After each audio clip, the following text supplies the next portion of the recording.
Shalom guys, I want to take some time to share a little bit about 2 articles that I read recently. I feel the content is extremely helpful and I've shared with the staff and now I'm sharing with you. The articles talk about things that we should not do and things that we should do in times of crisis. A dictionary describes crisis as a time of intense difficulty or danger. I think if this definition is true, we are indeed now living in a time of crisis.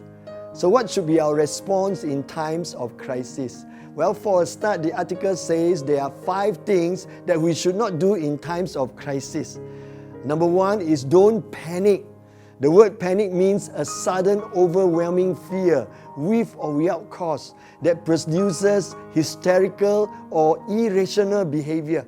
If you panic when crisis occurs, you'll almost always make bad decisions and cause yourself more pain. Calm down, come to your senses and think and pray so that you can make wise decisions. Number 2, don't quit. When we are struggling, the worst reaction to our situation, which probably is the one that we choose most often, is to run away from the problem. I would disappear for hours. Escapism does not solve anything. We need to stay the course because when we give up, so will those whom we have influence over. Number 3, don't blame. This includes kicking yourself for being in the crisis. Figuring out who is at fault when you are in crisis mode is probably not as important as figuring out what to do next. There will be time to analyze later, and that should happen. But don't become paralyzed with it now. Number 4, don't refuse help. Sometimes when God is allowing a crisis to occur, He is also stirring people to intercede on behalf of the suffering. It's amazing how it happens. He may have prepared someone else through their own season of crisis intentionally so that they can help others, people like you. Don't deny someone the opportunity to be obedient to what God calls them to do, even if it means swallowing your pride, raising the white flag of surrender, and letting them help you. Number 5, don't deny God. People, sometimes including pastors and leaders, either run towards God or away from God in times of crisis. You can probably figure out which option works best. This is a time to pray like never before and to learn to fully rely on God.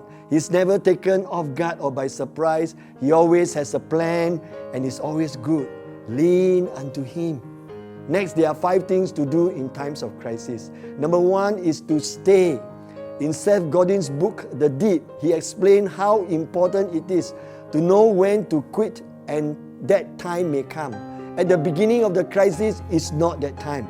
Until you have been able to evaluate the crisis from every angle and you clearly know that there's no way out, well, you stay the course. The book also talks about how those who succeed learn to push through the hard times, stay in it long enough to know which time it is for you. Number 2 is to stand. Stick to your moral convictions and the vision you have for your life.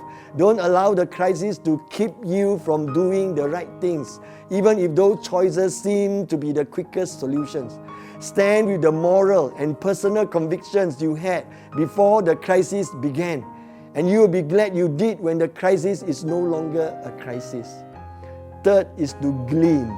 Learn from others who have gone through similar crises. Someone else's past situation may not be identical to yours, but the emotional and the decision-making process that they went through probably will be the same.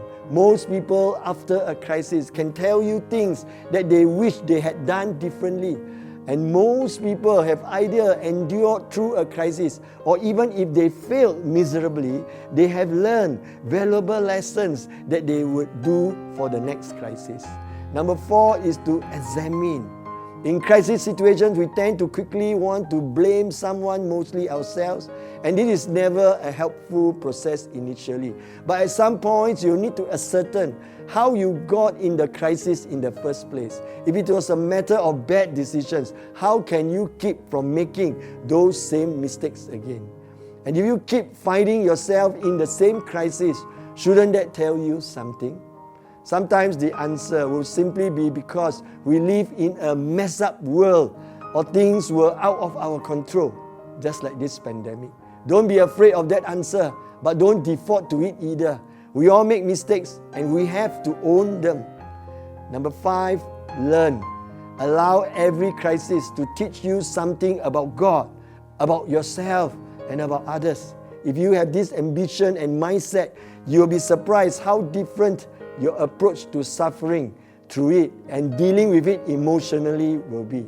God is always willing to use the hard times to teach us important principles about life and ourselves, and ultimately about Him. May God speak to you and encourage you during this season.